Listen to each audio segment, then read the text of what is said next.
প্রশ্নের পরিবর্তন একটি জাতির দৃষ্টিভঙ্গির পরিবর্তন করতে পারে, মাইন্ডসেটের পরিবর্তন করতে পারে। আমরা প্রায়ই আমাদের নিজেদের সন্তানকে, ভাই ভাতিজা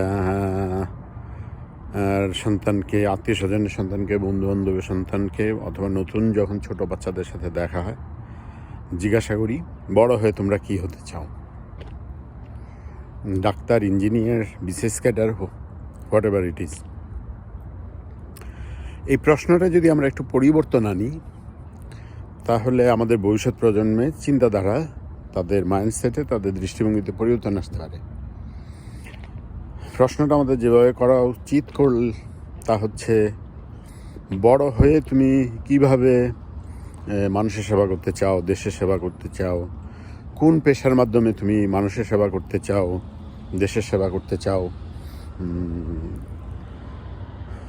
ডাক্তার হয়ে মানুষের সেবা করতে চাও, নাকি ইঞ্জিনিয়ার হয়ে মানুষের সেবা করতে চাও, না বিসিএস ক্যাডার হয়ে মানুষের সেবা করতে চাও, দেশের সেবা করতে চাও? আমরা যদি প্রশ্নটা এভাবে করি, তাহলে আমাদের ভবিষ্যৎ প্রজন্মের মাথায় এটা ঢুকবে যে এই প্রফেশনগুলি হচ্ছে মানুষের সেবা করার জন্য, দেশের সেবা করার জন্য। ফলে সেবার একটা মনোবৃত্তি তাদের মধ্যে তৈরি হবে। তাই আসুন আমরা এই প্রশ্নটিকে পরিবর্তন করি, জাতির পরিবর্তনে ভূমিকা রাখি।